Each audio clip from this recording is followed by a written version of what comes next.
Welcome to Slave Nation on the Beaten Path. Today is Sunday, February 3rd, 2019. And I'm getting ready to have a show with a special guest, Mike. He'll be coming on and joining me in just a few minutes, and we're going to be discussing sluts, bimbofication, dollification, and all that good stuff. It's one of the things he's into, and it's a really good topic, I think, because I think a lot of people get a wrong idea, especially on the idea of sluts. They think because it's a slut for anyone to use, which in my definition, if I'm calling myself a slut, I'm not a slut for anyone to use. I'm a slut for my master and my master only. And he can slut me up any old way he likes. So we're going to be discussing that. So I'm not going to be having any mail call today, which I know is a big favor, but I am going to be getting a big thing of mail call together because I have such a great pile of it piling up. It's just amazing, some of these things that people say. But that's another show, another topic. Next week, I'm really excited. I'm having my friend Robert come on, and he is a rigger. He specializes in shibari and ropes and bondage, and he's been a master for some time, and he's going to be coming on and joining me next week. So I hope you all tune in for that, because it's really something that's going to be exciting, and I think you'll really enjoy it. But for now, I'm going to go to a quick song. I'm going to get Mike on with me, and when we come back, we're going to be discussing bimbofications, dollifications, and sluts. We're going to get his view on it, and we're going to have a lively discussion on all that stuff. So for now, I'm going to a song, Barbie Girl. Welcome back to Slave Nation, and I'm here with my guest, Mike. Hello, Mike. Welcome. How you doing, darling? I'm doing well. I'm so glad you could join us today. It's a lot of fun. I'm excited to join you as well and share a little bit of information that I've learned over the years. Nice. And you've been doing this, from what I understand, since, I think we said high school? Yeah, basically high school. A lot of people say I started young. You remember that show on HBO? It was called Real Sex? It's like mid-90s. They had a lot of segments about BDSM and other random stuff that I was just fascinated by when I was younger and got to put into practice after high school. Oh, nice. No, I don't even remember. I didn't watch, I don't think, HBO. I think I was at the age where I was allowed to finally watch those shows. My parents were really strict on my viewing.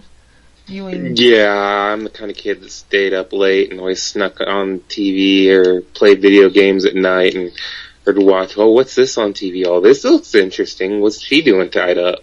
Yes. So you enjoy bondage then? I always did. I always enjoyed the control play. And actually, when I first started, I played both sides. I let my girlfriend tie me up one time, but I never found that as exciting as having control in my hands. Well, I can identify with that because I don't find it exciting being in control. I think being in control is very stressful, and just, I always say, you dominants and masters, you deserve so much credit because you do so much and you have such an important role and so much responsibility. Do you feel that way? Absolutely. You can't just take something on and like a sub or a slave and just be free with it. I mean, you just be free willy with it. You need to understand that you're taking on a person that's not more or less a pet sometimes, depending on your commitment, I guess.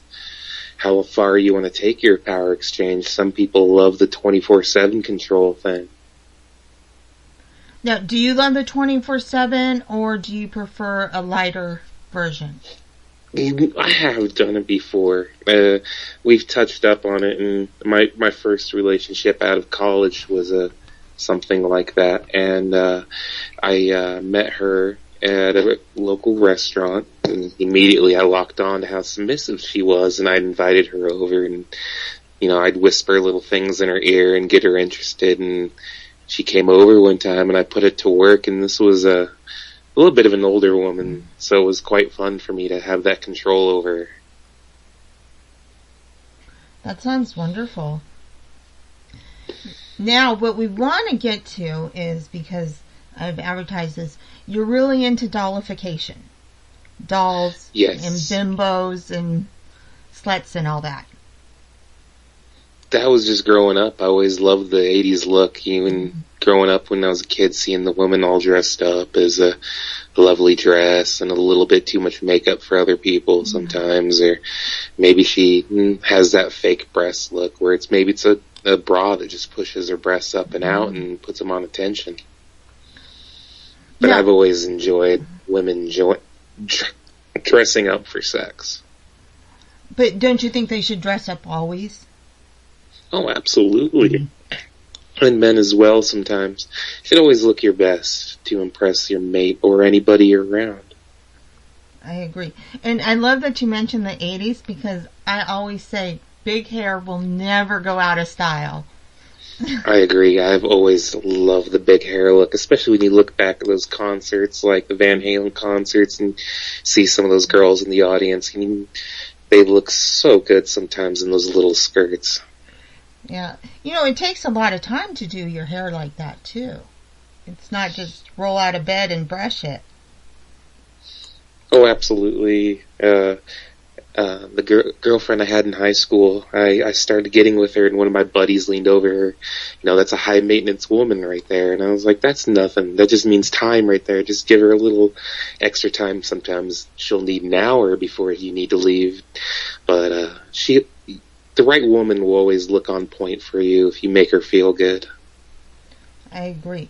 Now, do you think there's anything that's too far in the maintenance, in the getting ready, hair, makeup? Is there anything that you find that is too much? I haven't yet, really. I've always enjoyed the looks, especially the looks the women are doing recently with the smoky eyes and long eyelashes. And sometimes how when you do tie them up, the makeup does leak down a little bit. I've always enjoyed that look. Now, does that mean you're also a dacrophile? Am I saying that right? Dacrophile, into the crying? Sometimes. It depends on the moment. You know, there's always the moment where I just want to see her smile and be happy and giggling, and there's other moments where I want to see her tied to the wall and crying a little bit and cooing and saying, please help me. Damsel in distress thing sometimes. What do you think? Well, you know, I think, yeah, you know, I actually have a friend. Sometimes I just go through these crying spats, and there's no reason for it. You know, it's one of those days, and just, it's all overwhelming. And he's sadistic, and he's absolutely, he loves the tears and the dacrophile and stuff. And so when I'm having one of those, you know, just gushing in hysterics and crying and stuff, I'll get a hold of him, and we'll sit on Skype, and he just watches me cry, and he's having a grand old time. I'm getting my tears out. I'm getting it all out. And he's like, there, it's okay. But he's really just, you know, probably could care less if it's okay or not, but likes the crying. But we have a good time doing it. Everybody has their thing, as we mentioned before, and I will say I have enjoyed it too as well sometimes. And I had a girlfriend in college who absolutely hated oral sex. She would despise it always, and every now and then I'd catch her on a bet or something, you know, and I'd win. She would just be a little crying while she gives me a blowjob, and sometimes that just, I don't know why, that just drove me nuts at the time. I was so turned on. Even if I got one of those flavored condoms for her sometimes. I think it was the taste or something, but something about it would set her off, and her gag reflex was really easy, and so I'd always toy with her. Well, that makes for... And do you think it might have been that it was more arousing for you and more exciting for the fact that she did not like it, rather than someone that's like, yum, oh, I just can't get enough of doing blowjobs? I do believe it's something like that as well sometimes. Like I said, it depends on the mood. Recently I dated a woman who just would love to just turn upside down in bed and just suck my dick in the morning to wake me up, and oh, that's amazing too, just to have a woman like that. But then again, like you say, the little bit of the fight to it, grabbing her by the hair and saying, no, you're gonna do this. Well, on the other side, my side, being told sometimes, no, you're going to do it, sometimes that makes it a little more exciting as well. Because you can be pleading. I would totally agree. Yeah, you're pleading, please, please don't make me do that. And it's like, you're going to do it. Mm-hmm. And that was always such a turn on to have that little bit of forcefulness behind it. Yes, it is. Okay, so now let's say you get your slave, you get your submissive, and you want to turn her into the bimbo, and she's kind of, I don't know, just regular, does a little makeup, keeps herself looking presentable and pretty and everything, but you want to take it to the extreme. How do you go about that? I usually do it casually, exposing her to it slowly, showing her images of women and telling her how beautiful they are. Like, there was one woman I seen on Fear Factor. She was a porn star. I didn't know it first. Maximum or something. And beautiful Asian porn star girl. And I pointed it out to her on Fear Factor, and she's like, oh, she's beautiful. Then like a week later, I was like, oh, by the way, look at this, how she dresses up in corsets and stuff. And she's like, oh, she actually looks amazing. And that was one way I exposed one woman to it, and I got her actually to start wearing skirts in public. She was always the girl that always wore pants and hoodies and, regular flat shoes, and I met her at the ski resort. But anyway, she started wearing little heels and a shorter skirt and tried to wear tops for me sometimes, especially when we went to the movies or something where she felt comfortable. And then it grew from there. I'd make her dress up in tight little outfits at home, and when she'd have dinner with me, I'd make her wear a little skirt for me or something, just casually bringing it forth until molding her into my image. That's nice. Do you ever get any slack from your friends on this? Oh, most of my friends enjoy it. There's one of my friends I worked with recently. He commented recently, you love that freaky stuff, don't you? And I'm like, you should try it out, man. These girls will absolutely love doing what you do to them. And this is why we have this community, so we can find people who enjoy this, and you can find people that support. And like when we met, we just connected immediately about this. Yes, absolutely.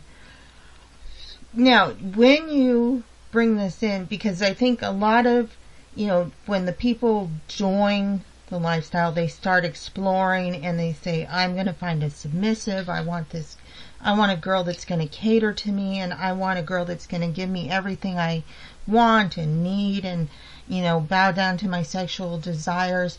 Do you explain to them that, while it is about them, that there is also work on their side? Oh, absolutely. It's definitely giving as a dom. You have to actually acknowledge that. And it took me a lot of years when I started younger. I always thought it was, do this my way right now or else. And, you got a lot of pushback. And I learned being a dom is not about being aggressive or being a dick. It's about also giving and taking care of the one you're trying to make yours. Like the woman I've dated recently, she was a submissive, and at first she would bow down and stuff. Then immediately she lost interest because I wasn't giving back.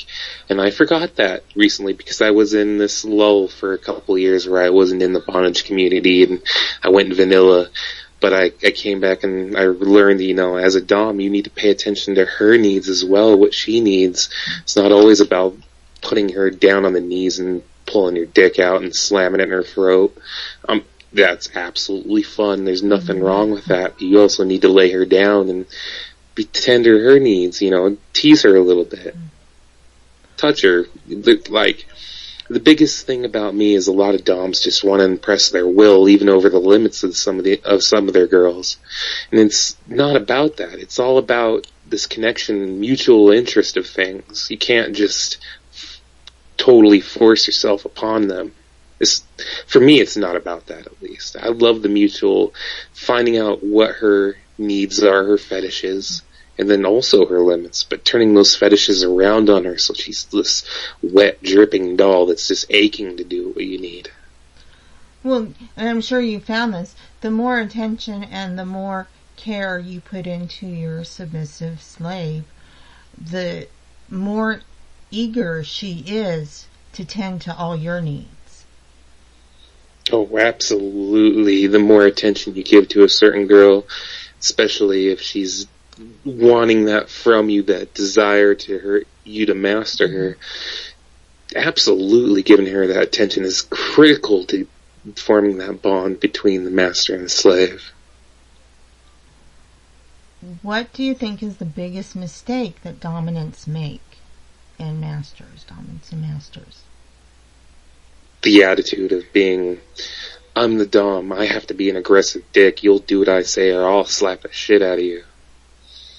That is always something I've seen in new guys, like my friends who have always talked to me about it. I'm like, look at my attitude, and even at work, I'm not the head honcho at work, but I still am able to communicate properly to get what I need done. It's not always about this now. I agree. Well, because you have to be respectful to all people, regardless of their station in life. And when you throw out there and you throw a little kindness or a little, and sometimes it is kindness, yanking the hair and going, come on, this is where we're going. But the more respect and the more kindness and the more dignity you give to a person, the more they're just going to be there for you. Absolutely agree. In and out of bondage relationships as well, I've learned that. Now, okay, go ahead. You were going to say something. Oh, I was just thinking something. I'm sorry, I dropped something right next to me. It was a little cracker. Oh, that's okay. What advice would you give newcomers coming into the lifestyle? Be open-minded. Don't be fixated on your needs alone. Mm-hmm. Like, when I came into it, seeing all that stuff at the beginning, you'll see these girls who are just, you're ready to rip their clothes off and tie them down and throw them on the floor immediately and, aggressively rub their breasts and clit like, you're an animal, let's do this. Mm-hmm. There's a lot more to it, and there's a lot more foreplay I realize as I get older, and even with words. Like, when I meet people, the woman at the store, when I was eating breakfast in early morning after going to the club, I went to the store and I met her, and just by the way she talked, and I just gave her that little smile. She offered me free food, and I didn't even accept it. It's like, my buddy would probably love that free piece of pie, though, and I got her phone number on that receipt, and I called her the next day and found out she just loved bondage and loved being taken control like that. And it was just an innate ability to find this in a person. And it just, it's a connection between two people. It doesn't necessarily have to be within bondage itself. I agree. Now, before I brought you on, I gave my definition of what a slut means to me, because a lot of people, everyone has their own definition. Now, to me, a slut is, I may be a slut, but I'm not a slut to everyone. I'm going to be a slut to my master. What is a slut to you? Well, when I have this little slut with me, it's a woman who just almost bends to my needs at that moment. You know, you're sitting there cooking dinner and you just grab her by the hair and bend her over the chair, and the mood just turns immediately sexual, and you just use each other for each other's needs. For me recently, it's been really into the foreplay now. I love pushing a woman against the wall and just teasing her, whether it be playing with her nipple or biting her neck, whatever that is, and just making her dripping wet, and then just stopping it for a second, watching her writhing almost like she's in pain, begging for it. That's the little slut I love. That's good. How do you feel about humiliation? It has its moments. I definitely have always enjoyed it. Like, we've touched up when a woman is sitting there crying a bit, and you know, sometimes a man would just wants to walk up and just stick his dick in her, and sometimes I want to walk up and pull her breasts out and tease her and maybe tell her what little breasts she has, or how firm they are, or saggy, or, you know, point out little details to her to point her out and get her crying a little bit harder or whatnot, and making her realize what a little toy she is. And then sometimes the woman will either push back or further bend to your will depending on her personality. And I've had it go bad a few times where she has really didn't like it, and you have to pull back from that and repair that. And then there's moments where the woman is just all about it. You can reach down to her panties and feel a flood of wetness, which is always amazing to do. Okay, now I'm going to ask, I've got to ask this because the book 50 Shades of Grey, now it's kind of like a double-edged sword where it's opened up and it's made our community a little more acceptable, but it is also, I feel, given a false sense of the reality of it. How do you feel about the book? I've only read bits and pieces of it, honestly, but from what I've seen in the reflection in the community, that it has been tame. It's like taking a cake without a frosting and present it to a person that's never had cake while everyone else is eating little cupcakes in the background like, this is awesome. But that's my little view of it. But it's brought so many more people into it that are willing to try at least to experience it, whether it goes good or bad. And I've heard stories where they thought it was going to be something completely different, and they were overwhelmed, and it was just totally in the wrong position. And you know, that does happen, unfortunately. But then there's a lot of people who are exposed to it, something brand new to them, and say they're a bit older, like 40, 50 years old, and they're just trying this out for their first time, and they're experiencing new things, which is always amazing to me. I love the discovery of it with a new person. Oh, yes, I went to a munch, and it was amazing. There was this older couple, and that's how they got into it, was reading the books and watching the movies. But then they weren't just dependent on what the movie and book had said, because it is distorted. It's not reality, and it's fiction, but they were learning all they could about the lifestyle, and they were doing it together. And for them, it was, since they had been married, 30 plus years and stuff, it was opening up a new chapter in their life, bringing them closer together, where they had become complacent in the relationship, and everything was just kind of day-to-day stuff, and they just were going through the motions, and it really brought a new attachment to them. Oh, absolutely. I've seen that as well, and it makes people feel anew sometimes. Like, especially if these feelings for them have been hidden deep inside of them, and all of a sudden it's like a candle is being lit, and you're throwing gas on it. Don't do that. we don't suggest you get into wax play and fire play and throw gas on anything. never at the same time, although wax play was always so much fun. I loved watching it drip over the curves and then taking a knife and peeling it away. What kind of candles do you use? That's a great question. I've learned you don't want to just grab any candles. You want to make sure you have low temp candles, like the candles used for crafts. Yeah. The ones that aren't clear, the clear candles tend to burn at a higher temperature. And I learned that through personal trials, because before I do anything to anybody, whether it be a paddle, a whip, some wax or anything, I'll do it to myself. And that's important to me, because I'm not going to sit there and just do something random to my partner, hurting him for no reason. Whether it be the TENS device, I put it on my nipples before I put it on hers. Or whip. I whip my own leg before I'll whip her ass. Yes, one of the things, oh my gosh, I don't think people really understand how dangerous whips can be. And absolutely. They can destroy skin easily. You need to know how to handle them. Yes, I had a friend when I was down in Los Angeles, and he was an expert on the bullwhip.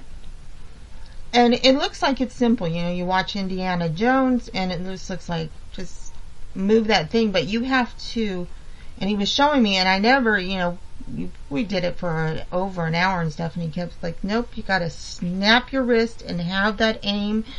I never hit anything. I mean, he wasn't showing me on people. It was just, he gave me a point on the ground to hit. I never got it. It is just really a difficult thing to do. I absolutely agree. I usually like the leather whips and the floggers and stuff myself.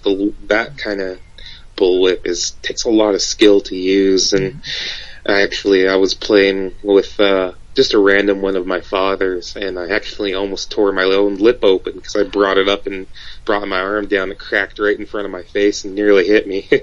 Ouch. Yeah.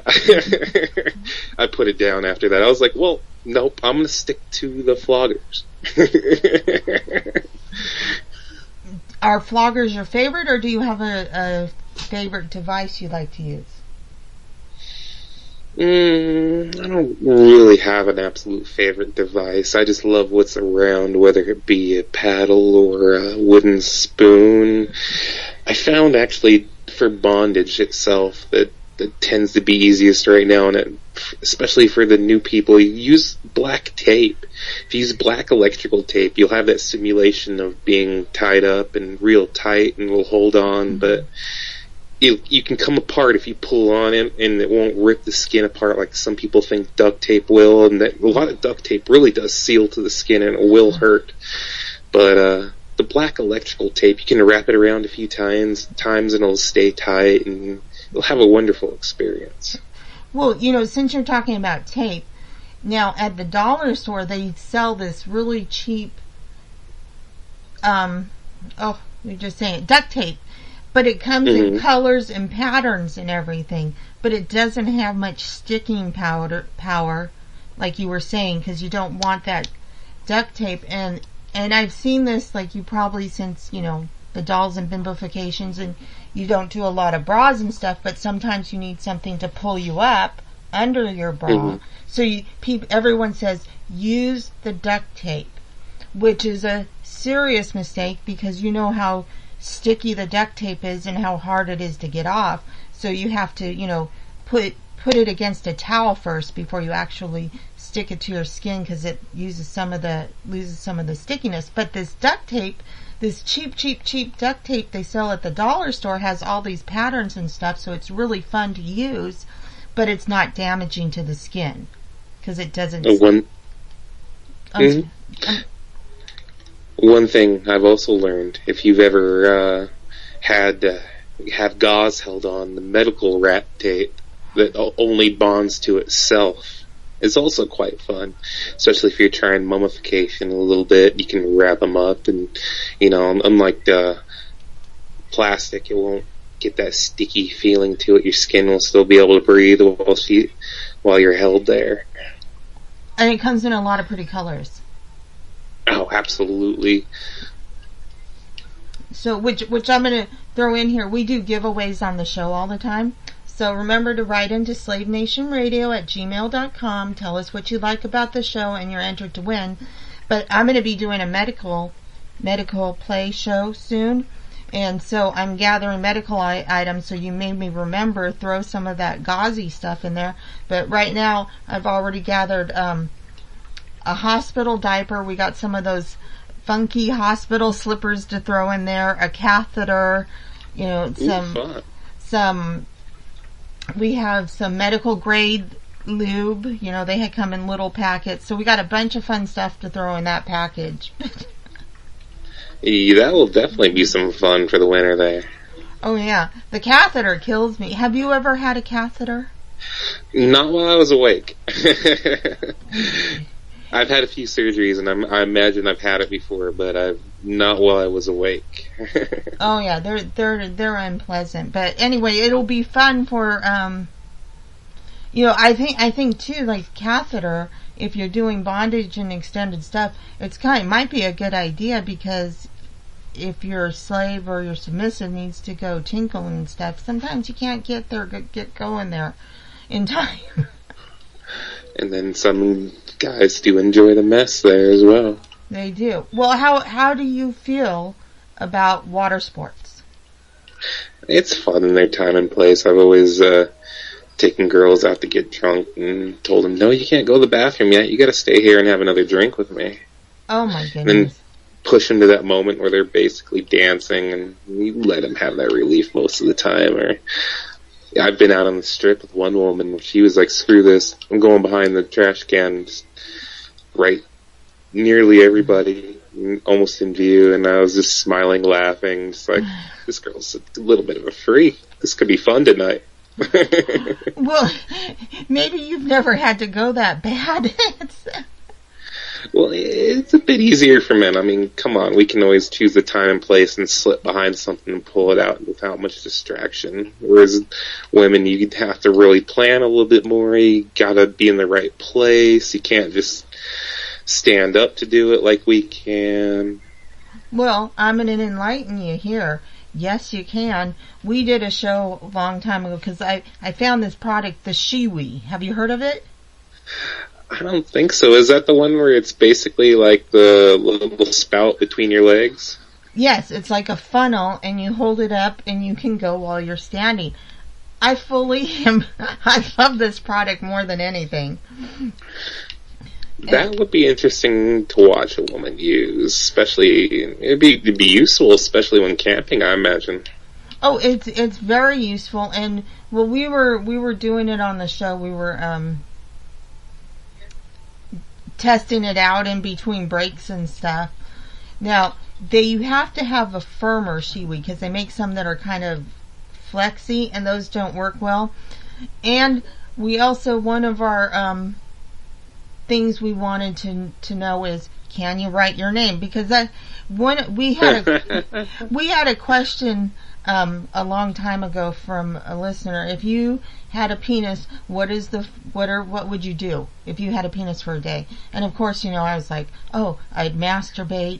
I'd find someone to give me oral sex. I mean, there was everything awesome. Sexual. But then I said, I want to pee standing up and write my name while going. So you can't do that with a shiwi. You can't? You cannot. It's or maybe we just haven't mastered it. I mean, because you guys had a lot of time learning how to go. And yeah, that's something that I remember doing when I was like 8 years old, because I lived in Wyoming. There was always a lot of snow when I was little, and you're hanging out with the guys at the park. You're like, hold on, guys, I don't want to go all the way home.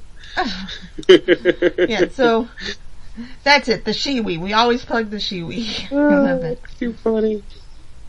Okay, so go ahead. I was gonna say, I could see you in a tiny little skirt there on the break trying it. Oh yeah, we were just having a hard time. But the squishy one was not. This is very important. If you ever buy, one of your dolls a shiwi, make sure it's firmer, because the squishy one makes a little bit of a mess. I imagine if it's squishy, it wouldn't bend all over. Yeah, it does bend all over. Now I'm going to go back to your dollification and stuff. And you told us kind of how you started. You introduced them if they're not really into the dress. When you take them out, is there a skirt that's too short for you to take them out in? Personally, no. I mean, for social reasons, there's some, yes, but personally, there's not many limitations on how a woman can dress for me. I enjoy erotic things from corsets with metal bones to it and metal encasings. And have you seen the metal bikini that's floating around the internet that was on the bondage sites a few times? I have not. It goes a bit further than, like, I'm sure everyone's heard of Princess Leia's metal bikini, slave bikini she always wore in Star Wars 2. This goes a bit further. She has a collar on and a leash and clamps connecting her legs together so she can't take long strides. I'll send you the picture later. It's quite erotic, and I've always wanted to take a woman to the beach like that. Oh, that'll be wonderful, because I can throw it up on... When we get our interview up on YouTube, I'll throw that picture up so everyone else can see it. Awesome. Yeah. So. But the internet has been such a great thing for me to introduce, especially dollification and bimbofication to people, because there's always been the brand new women who want to try something out, and you expose it to them, and you're like, well, look at this. And you recognize this, like, women used to dress like this from the 80s, but then if you ever look like how Tara Reid used to dress, and the other celebrities, and especially like Miley Cyrus, how she's, like, I think she's settled down recently, personally, but how she used to dress for attention. Oh, yeah. She would go out topless.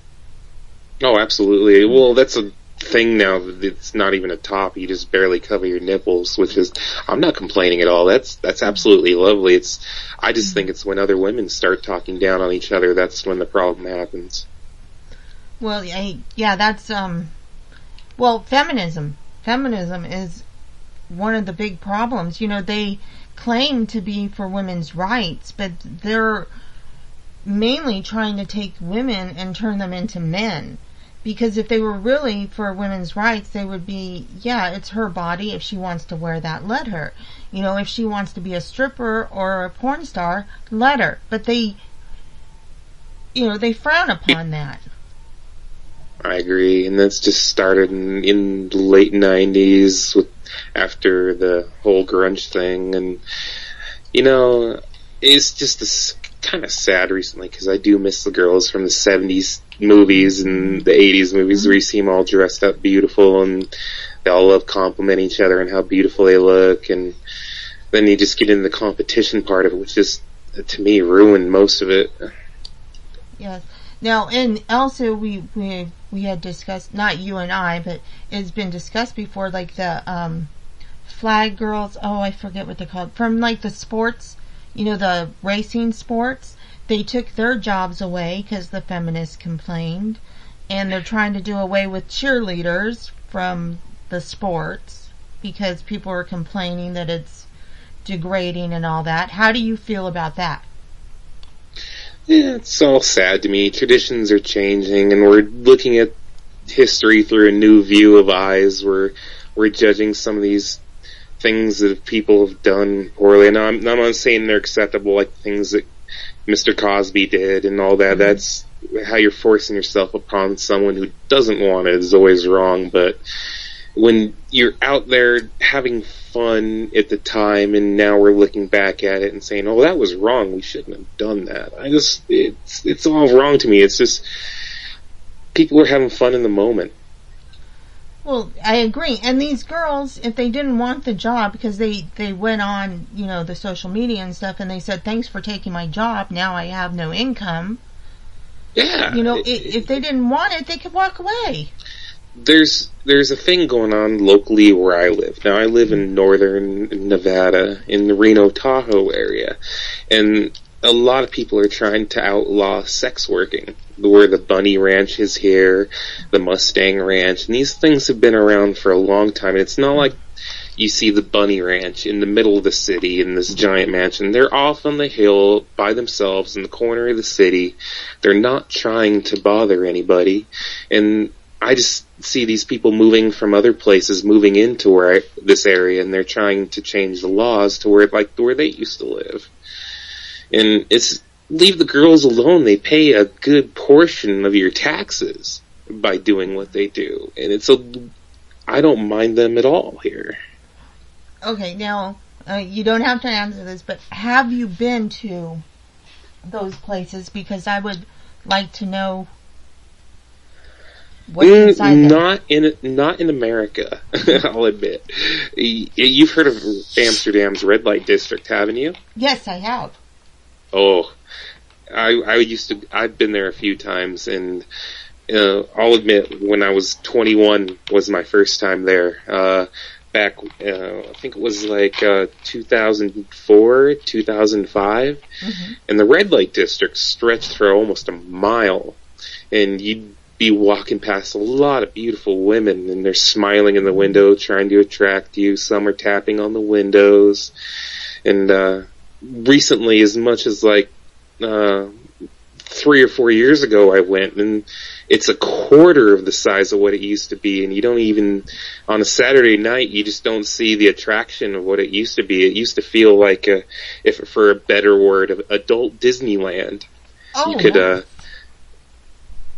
find hashish, and you could see a beautiful naked woman or have sex with her, and you could have freedom. And then I came back a few years ago, and it's just half the tourists are there.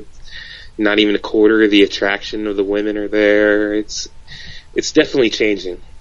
Okay, so I have to ask. Like you say, the beautiful women are in the windows and stuff. Now, do they have a price list right there, or what they offer is? No, what you do is, what I used to do, you go up to the girl and you would negotiate with her and see what her personal prices were. Now, you'd have to be specific. There's a few times you get caught off, a girl didn't mention what her product was, if it's sex and a blowjob, or if you're just getting your dick, if you're being masturbated. So, you be specific in your negotiation at the door, and it's usually back then it was only €50 for 20 minutes with the girl. And as opposed to here in America where you're spending $300, $400 to spend an hour with the girl. Okay, but back then €50 would have been maybe $75. Oh. It was maybe 30% more than what the dollar was.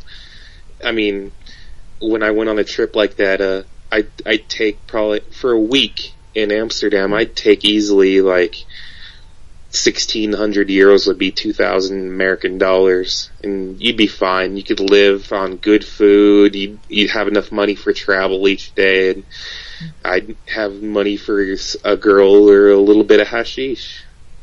Oh, very nice. Very nice. Now, did you know that actually, even though they've had the red light district, and I can't remember the exact year, but I believe it was somewhere in the 70s that the prostitution didn't really become legal. It's a lot of that is still not technically legal. It's tolerated. That's why it's, as the conservatives take over, and especially in the Netherlands, it's getting less and less. Oh, well, that's unfortunate. I mean, because honestly, it's a woman's to sell if she wants to sell it, and no one's forcing anyone to buy it. As long as no one is forcing the woman, is my view, and she is willing to do what she wants, and this is her choice to do, and I've never looked down upon it. In truth, it's the oldest profession. It goes way, way 2,000 years back in the Chinese era, where, especially in wartime, the prostitutes would take care of the soldiers, and it was a big morale thing. Is what kept the men going sometimes. And it's inherited all over the world. Everyone says it's frowned upon, but if you look anywhere, even places like old Wyoming, you'd find examples of it happening there, where the coal miners would bring their money and they go to the bar and then they go find the hooker at the end of the night and they go home and go sleep and then they go back to work. Yep. Well, it's something that's needed. So I'm going to go back to the bimbofication and dollification stuff. Now on the body modifications, implants, nose jobs, tummy tucks, do you think that's going too far on changing your doll? For some people there's always limits. No, I mean, if we're talking about breast implants, I've always enjoyed large breasts. Even growing up young, you'd see the 80s women with the large breasts, and it only got bigger in the 90s. And if you see that some of the examples today, can I mention specific names of women? If they're celebrities, if they're private individuals, yeah. Yeah, she's on Twitter and stuff. If you ever heard of Bee Shine, this woman literally has 2 beach balls for implants, it looks like. Oh my goodness. Now, do you find that too much? There is a limit to too much like that. But if you look back to like the women like Busty Dusty or even Penelope Peaks, I think, or what her name was, sometimes there's just beautiful examples of beautiful work that women have had done. And now we look at examples of having tummy tucks and, say, plastic work done on their face. And some porn stars, like, remember Jenna Jameson, how beautiful she was in the 90s and 2000s? And I honestly think she went a little too far recently, and you can just see the difference. And I'm not just saying because she's older, but you just gotta let age happen sometimes too, and it still looks extremely elegant. Well, I think part of the problem with the plastic surgery, and this is, I've always said if I could afford the plastic surgery, I'd probably just be all plastic. But part of the problem with the plastic surgery, and I'm going to give like Cher as an example. Okay, she makes no qualms that she's had it done, and it's clearly visible because she doesn't look like she's almost 80. Mm-hmm. But if you notice, she was keeping steady with her looks probably until about the 90s or early 2000s, and then you can see where she started with that Botox. And the Botox is the garbage of plastic surgery because they puff themselves up and they just look like a puffer fish. And then they can't move their face whatsoever. They look so numb. They're expressionless. I'm just wondering, like how? Can you even eat like that sometimes? Yeah, it's really bad, but you can see, and it's not like when they got the facelifts and stuff. And the facelifts have come a long way, because you can remember when Lucille Ball, she clearly had facelifts, but her eyebrows kept getting further and further up on her forehead. But then that's another thing as well, the eyebrows that always make me laugh that the women do nowadays. Oh, you mean with a stencil brow? Where they tweeze it and make it stencily tight, or they put the little angle on it so they always look like they're excited or looking like Spock. Yes. Yes, they've, brows have always taken on a different, different looks. The 30s, they were the skinny brows, and then like in the 80s, big brows were in, and then 90s and 2000s, the thinner brows came back, and now they're going back to the thick brows. But if you're going to, play with your brows, and I think the brow is a very important feature on the face because, like you said, it does give expression. I think you should shape your natural brow, and some people do have thin brows, so they need to fill them in, and they have nice powders. Don't go with a gel, don't go with a liner, use a powder, fill it in a little, make it look natural. But don't do these stencil brows where it looks like you spray painted it on your face. Your thoughts? Yeah, I've definitely seen some interesting ones, and here on the lower West Coast, a lot of flair these girls have, especially when I go out to San Francisco or Sacramento. It's sometimes it's beautiful. A lot of these women know what they're doing, and there's some women who just, oh, darling, you need somebody to help you. Yes. Well, you know, and too, this is going to sound crazy, is a lot of times going to men for makeup advice is one of the best things you can do. Because I know, well, I went to cosmetology school, so I'm pretty good. I've always been into makeup. I love, as you can tell, You love do makeup. great work, darling. But I have gotten some good tips, you know, like the colors they don't like, colors men do like. And darker lipsticks, and we discussed this, reds, dark pinks. The darker your lipstick is, the more attention that's brought to your mouth. Like if you're wearing a lighter color lipstick or a pink lipstick, the average look is about 3 seconds. But if you're wearing a red or a nice dark lipstick, your lips get the attention of approximately 7 seconds.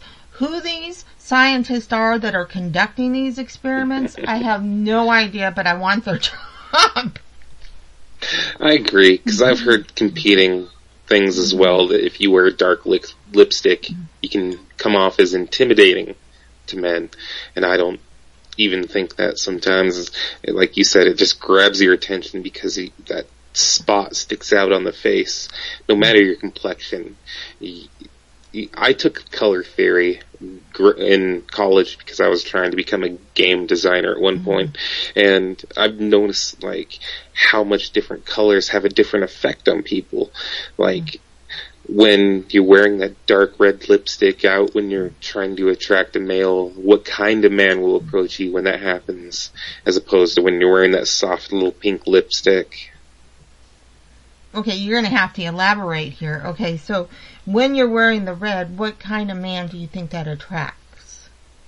The dark red, I bet you're going to find a dominant man like myself that's going to try and step up and see how well, you know, like myself, I'm more attracted to the women who stand out. Like when we've talked privately, I've always mentioned how much I love women in bright colors like purple, red, pink, and then following that up with her makeup as well, standing out as well.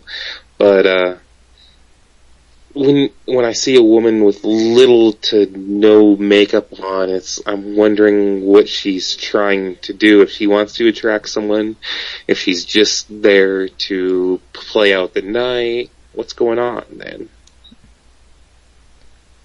How do you feel? This is a really odd question. How do you feel about blue eyeshadow?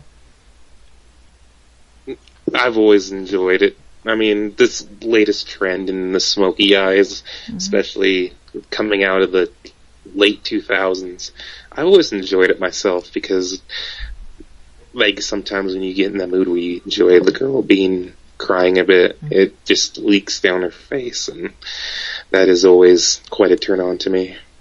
Okay, well, I've always been anti-blue eyeshadow. That's just generic. I mean, you've seen that since ever. Yes. I've always preferred purple myself. Yeah, I like the purples and the greens, and of course lots of sparkle.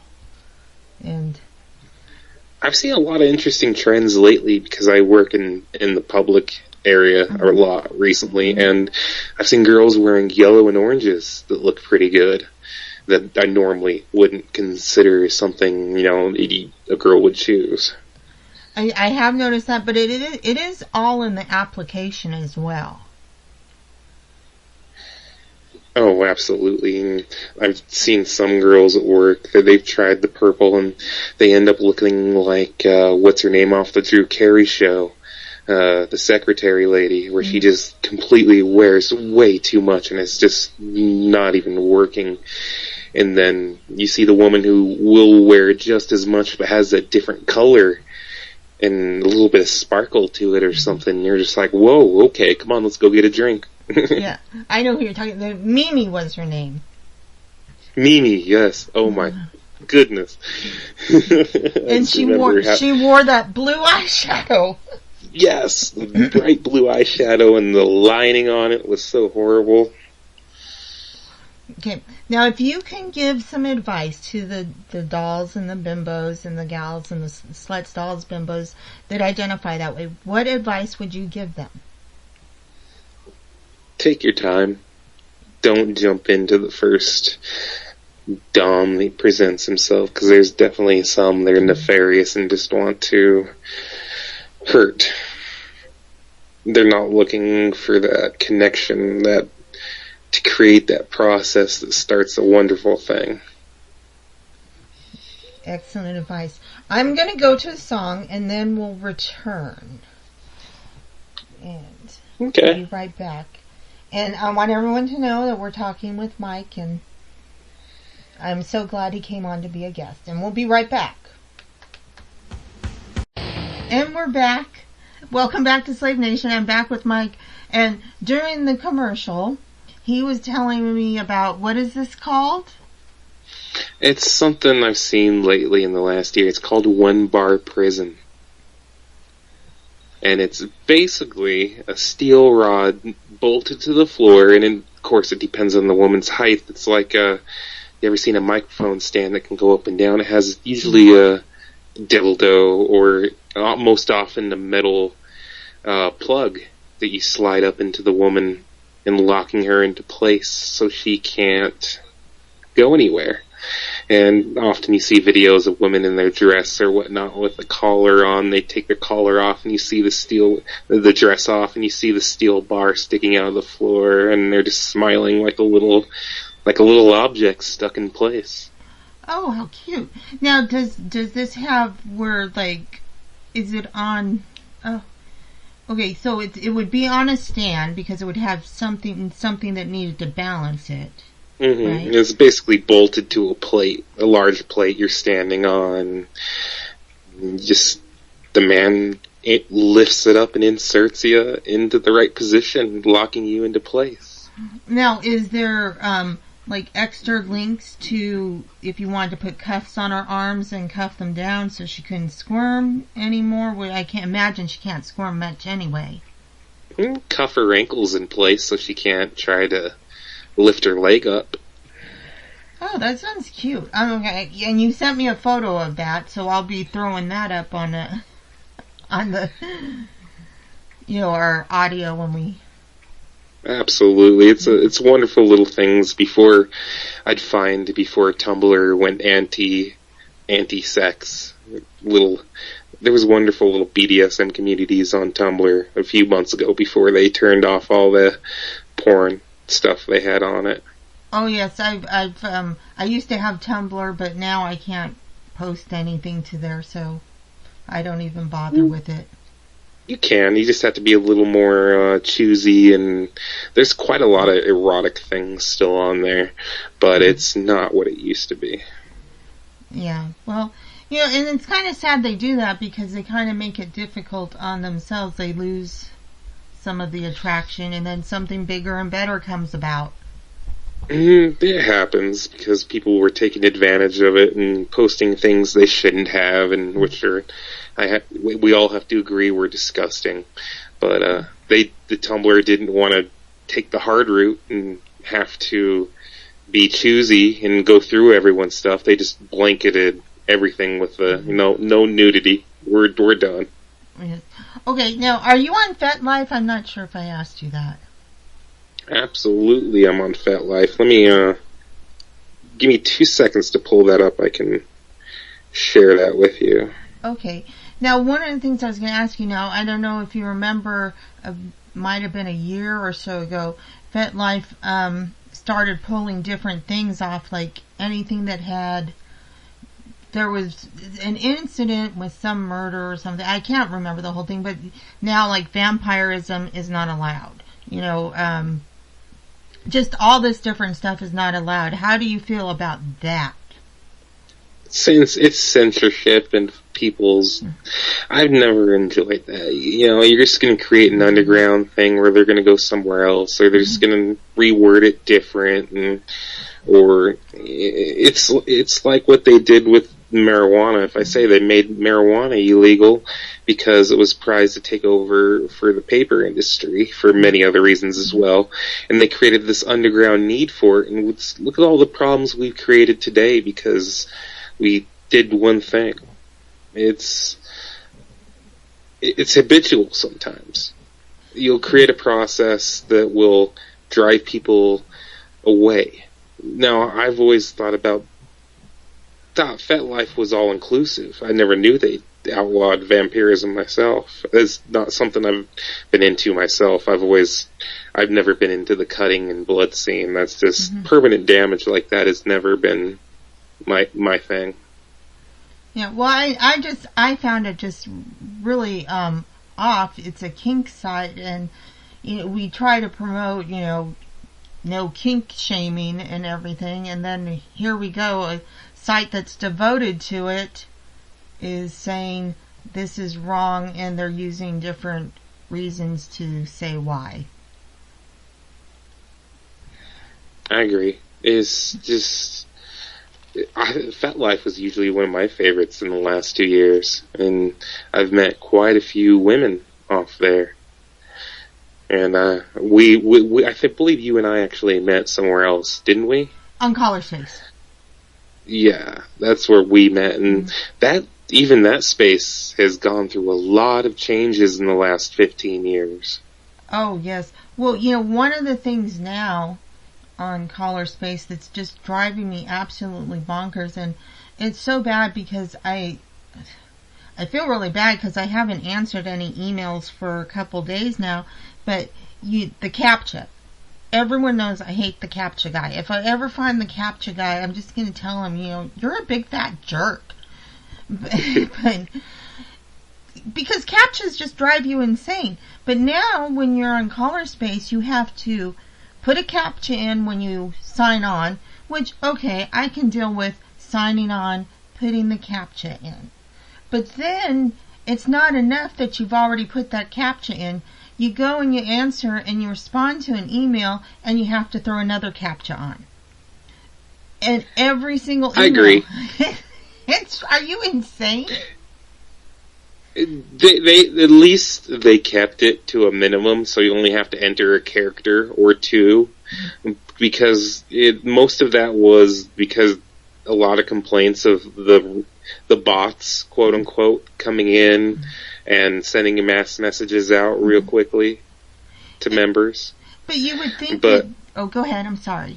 I was going to say, as a woman, I don't know how much of that you would get, because you get so many men that are just, I imagine it's like a bug flying over a pond of hungry fish. You're going to get every dog trying to throw his bone at you. You can. But I've seen so much spam on Collar Space over the last 10 years, and they're trying to correlate, especially after they got rid of their comment section or whatever it used to be, where you used to give the little extra comments on your profile that people also took advantage of. Oh, the journals? Yes. There's some good journals. There was actually pretty erotic ones that I still have subscribed to, but then there's other ones that were just like, wow, I don't think that could be written there. Yeah, well, the thing with the CAPTCHA thing is, once you've entered the site and you put the CAPTCHA in, that should be enough. You would think. Mm-hmm. I don't know. It's just, a lot of changes, and some good, some bad. It happens over time, darling. We'll always find another community that'll be open. And remember when Collar Space used to be Collar Me? You used to have a lot of the fundamentalists way back in the beginning. unfortunately, I lived in Utah at the time, and I barely knew one or two women. And it was kind of funny because I met a few women, and eventually I even got a stalker on Caller Me that was complaining that I was meeting too many women and quote unquote ruining them because as a dom, I wasn't about being the asshole and telling them do this or get out. It was always I always showed respect no matter what I did, even as a dom. Even as a dom, I was always give to my submissive to make her feel good, and then she would give me amazing feelings. I've had a woman tickle me to sleep after having my way with her because I gave her the need she wanted. Oh, how cute. It was amazing because you just, at this age, I'm 36 now, and, it's been a long time since I've had that relationship where you just felt so comfortable and she just basically pet me to sleep. That's so sweet. I love hearing stories like that. And it's good that you can come on and set a good example because, like you said, there are those dominants out there that say, I'm a dom, so you need to do this, or you need to call me sir, or you need to call me master. And I'm like, you're lucky I'm even talking to you, because you're no one to me. Exactly. It's so many things I've heard, especially online, and how men approach women. And it's so funny reading some of this, the mail you've gotten from men that you've seen in some of your journals in the past before they were taken down, and it's just, they don't know how to approach a woman. They need to learn. It's like communicating face to face. Say hello, how are you doing? You don't need to lead off with, hey, what's your ass look like? Pull those titties out. Okay. Well, show me your tits. I wasn't going to do mail poll, but I did get this one good one last week, and I didn't hear back from the guy after I responded, because sometimes I'm really bad and I respond with, my own comment, but he starts off with, do you like to be effed in the butt? But he didn't say butt. And my response was to him was, do you like to be punched in the face? I never heard back from this guy. And even on a few other sites where there's live chat, I'll be on it and there's a large dommy presence on there, and I have a picture of myself. I'm usually not a great looking guy. I've lost a lot of weight in the last year, and I'll have these dommies approach me and like, bend down on on your knees right now, slave, and I just start laughing at them in the chat, and they'll be like, what? And I'll be like, I'll say something completely ridiculous, like, I will, if your aunt had balls, she'd be your uncle, or something completely ridiculous. Yeah, I'm silly with it too, but it's just how you approach people is totally how it leads off, and I've always felt respect is, gets the job done. Well, I mean, it how I approached you. It's, how are you doing, darling? How is your night treating you? Yeah, see, and that's exactly it, because in the end of the day, we're all human, and people have this disillusionment that it's all kink, and it's all sex, and it's all bondage, and it's all being in a cage 24/7, when in reality, the vanilla is, and they're like, oh, I'm not vanilla, but vanilla takes up a good portion of your day because, well, and a good example, you do have to go cook dinner pretty soon, and you have to go to work, and you have to get laundry done, and you have to do all these other things. So this is just, it's the dynamics of who's in charge, who's not in charge, and then the kink, the sex, the little, games that we play are an added bonus to our life. Absolutely. I've always said it's the icing on the cake. Life is a beautiful cake, no matter what you think, whatever you like, chocolate, vanilla, and then stuff like this is the spice of it. It's the extra little things in life. I don't live to be a dom. I just enjoy to feel it's a natural thing I've felt throughout my whole life. It's just, when I've been with a vanilla girl, I think I've told you this one. About 10 years ago, I was in a vanilla relationship that went bad, and at the end of it, she just said I was a control freak and a woman hater. And I sat there for a minute, and it messed with my head for a minute, really, because she found out I was into bondage, and she just called me every name in the book, from a freak to a closet rapist to everything. And I sat down. It took me a few months to get over that, and I sat down with a few of my girlfriends who were into it, and I'm like, really, like, I know I like control, but you guys know me, I'm not. I'm not an asshole. I try to. I like my way. Yes, there's a thing. I'll tell a girl to bend over in bed. I'll grab you by the hair, wrap my hands around your neck. But I'm not going to do something you don't like. Just figure out because I like it. I'm not going to shove my dick. Excuse me. I'm not going to shove it straight up the ass because that's what I want in the moment. Sure, it'll feel good, but it's. I don't want to hurt her like that.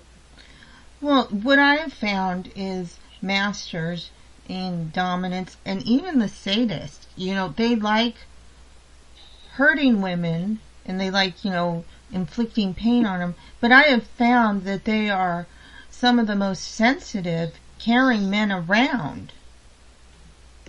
Mm-hmm. It's just, and they feel it. And they want to feel that sometimes, too. And I've had those moments where I've seen a woman tied up and against the wall, and I want to see those clamps dig down a little harder, and I want to see her hit with the flogger. But there's also moments I take my submissive, I'll throw her down, and I'll tickle the shit out of her. Well, and the thing is when they own the submissives, they own the slaves. It's it's their property, it's their treasured possession, and they tend to take the best care possible of them. And just because they like to cane them, flog them, whip them, clamp them, like you said, doesn't mean they want to permanently hurt them emotionally or physically and damage them in any way. You find that it's quite the opposite. They take that extra care of their woman, their submissive, their slave. And so what that gal did to you, that was harmful. That was hurtful, and that did damage you for a bit. It did for a bit. I mean, it took a few, in total, probably 2 or 3 years before I felt fine again about that. And I mean, it was just something that happens. And sometimes in life, you get with the wrong person for the right reasons. At first, it seems like you two are burning like two candles tightly together, and then something happens, and people get comfortable. And what I've always said, a lot of people wear a mask, and when people get comfortable, the mask comes off, and then people become their true selves sometimes. And I would say I was born without a mask. I try to be genuine to everybody, because that's what I expect from people. Well, and I think that's what everyone should expect. And especially with what we do, we have to be so much more open and communicate so much harder, so that, because we have to have that trust level involved. Exactly. Trust is what binds the whole thing together. You can't just take someone brand new and tie them in the wall and say, hey, here we go. We're going to play with this candle like this now. I'm going to hold it underneath you. No. It takes time with me, with the relationships. I've always built up with little things first. Like, you've done play with feathers and stuff, and light bondage, like I mentioned with the medical tape and the electrical tape. That's easy stuff. Now, when you get into serious stuff like metal cuffs and clamps and plugs, which are always fun. Ooh, one thing I want to mention I've enjoyed recently. Have you seen the Lush remote control vibrator? I have not. Oh, this is a wonderful little vibrator. Anyone, well, not anyone, your dom or yourself can control from your cell phone.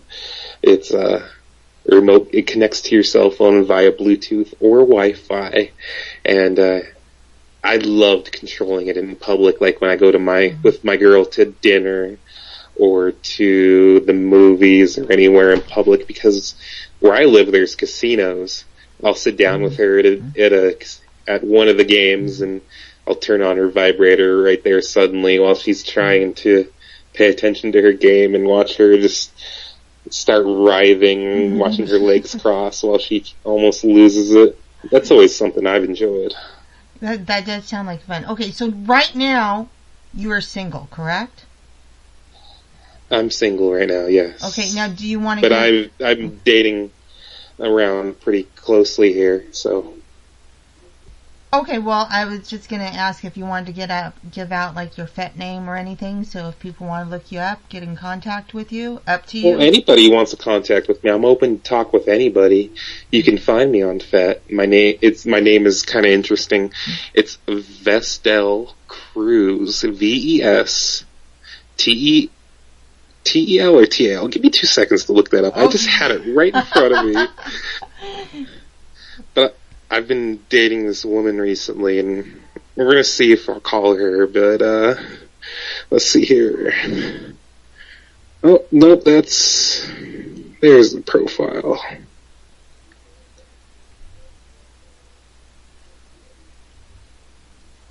I'm getting there. Oh, there's my name. Okay, VestalCruz, VesTal Cruz, Cruz, and you'll see me in a picture in front of Lake Tahoe being goofy, but I'm on many other things as well. We'll leave it at that one where you can start out to find me. Good. And I'm sure you'll leave a little bit of information on whatever wonderful file you create for this wonderful chat we're having. Oh, absolutely, I will. But I don't want to keep you too much longer, because I remember you did say you have to go to dinner. I'm making dinner. I love to cook. Favorite thing to cook? Oh, I mean, from Thanksgiving dinner to Italian meals, steak Alfredo with a wonderful balsamic vinegar reduction. Oh my gosh, it sounds like you're a really fancy cook. No, I've been cooking since I was 12. My mom wasn't very good, and growing up watching Saturday morning cartoons when everyone sleeps in till about 10, and I wake up at 6 in the morning, and you get tired of cereal. You learn to start making things, and I got lucky. My grandpa helped me a lot when I was young to learn how to cook, and it just started from there. Oh, that is lucky. My mother was a horrible cook, too. Oh, my gosh, it was so awful. Let's just say Hamburger Helper was the main staple when I was growing up. But then my grandmother, bless her soul, was full-blooded Italian, and she made the most wonderful meals, and I got a lot of her recipes, and my grandfather was brave enough to let me use the stove when I was young, growing up, so it was a lot of fun. And you make mistakes too. I've burnt quite a few eggs, but now like Thanksgiving dinner is absolutely easy, and I'll tell you another day of some of the things I love cooking. Oh, I would love that. But I'm going to leave you with my mother's best story. She was making a tuna casserole, and it was more like tuna casserole soup, because she said the recipe didn't say to drain the peas. That happened at work recently. Somebody was making sweet potatoes or candied yams, and she didn't drain the can of yams. She just dumped it in the dish. And I'm at work and I'm scooping candied yams and they're like dripping with juice, and I'm looking over at her like, "You made these, right?" And she's like, "Yeah." And I'm like, "Okay." So I like kind of strain it as much as I can with the spoon while I'm putting it on my plate, and I'm being polite, not saying anything, but I love cooking for the people around me, especially when I go to work. I work in a large company, and I'll cook for like 200 people in a day on 2 barbecues. And I'll just stand back there cooking hamburgers and chicken all day and have a big smile on my face for everybody. And how can you do this and just stand here? Oh, I love it, man. This is for people, and I love giving to people. So, see, and I think that's another thing people misunderstand is masters and dominants. They're very giving, very people oriented. Oh, absolutely. It's a lot of people see a master and see the thing on BDSM like he's a rapist. He's doing what he wants to her, and he's just going to use her. Maybe a small percentage of men will, who just see the surface value of it, but there's a lot of men who just want to take something beautiful and make a beautiful scene with it. Like I've said, take a beautiful woman, tie her down, and see how kind of a mess you can have her make. Oh, we're good at making messes. Oh yeah, there's definitely some women I've seen. I've had to lay down a few beach towels before. Nice. Do you want to leave with any closing thoughts? Any advice that you want to give anyone? As I mentioned before, don't rush into anything. Take your time, find out what you like and your partner likes, and be open-minded. Even if you've never tried it, doesn't mean you won't like it. Yes. And buy your dolls lots of makeup. Yeah, absolutely. And whatever she needs. If she wants makeup to make her smile, buy her a little makeup. If she wants that tight little corset to make her smile and look good, do it. Or in turn, slap a collar on her and slap that corset on her and take her out and show her. Good advice. Okay, I'm going to go to another song and then I'll say goodbye because I don't want to get you behind schedule. Oh, it's fine. It was wonderful talking with you, and I hope everybody enjoyed. Oh, yes. And I hope some other day you'll want to come on again. Oh, absolutely. And please let me know if you have any feedback, of course. And like I said, people can reach out to me if they have questions. I've been doing this since, I think we'll say 2001. That I've officially said I was a dominant. Before then, I started young, so I've had an interest for well over 20 years. That's a long time. But then it gives you a lot of knowledge and a lot of knowledge, and you've clearly done your homework. Like I said, the flourishing of the internet and the openness people have about it lately, and it's a wonderful thing. It brings light to the subject, which was a lot of people had hidden in the closet. Remember, back in the 80s, it used to be a dirty little thing. You'd see on the movies the guy running through the little sex place, and there'd always be that one guy getting whipped by the dommy, and everyone would be like, "Oh my God, that's dirty." Oh yes, yeah. Thank you so much for your time, darling. Thank you. Let me hit the song, and then take your time. Okay, there we go, and we'll be welcome back to Slave Nation on the Beaten Path. I hope you enjoyed having Mike on. Boy, we certainly went from one topic to the other and kind of strayed from our original topic, but it was sure fun having him on, and he's definitely knows what he's talking about. So, as you know, I'm just going to go over a little stuff here that's not too important or whatever. But as you've noticed, the show's been changing a little. I'm getting more guests on. I'm going to get on top of my mail call because I have some really good stuff waiting. But next week I'm having another guest on, Robert, and he's a rigger. He does bondage, the shibari. He loves rope. He uses all this beautiful different colors of ropes and stuff. So if any of you have any questions that you want to be asked to him specifically, You know how to get a hold of me. You know where to mail them. Because when I'm talking and stuff, I'm not always paying attention to the room, which does not mean I don't appreciate you all being here. And yes, I am converting to what you call good music. I'm just trying to get a little more variety on, and it's gonna take time because as you all know, I listen to like 5 different songs, and that's about it. So I'm really gonna wrap things up earlier. What's been happening with our guests, like last week I had Jillian on, is their time's limited. They're in different time zones, things like that. So we're trying to get our interview done so I don't take our usual 3 hours of show and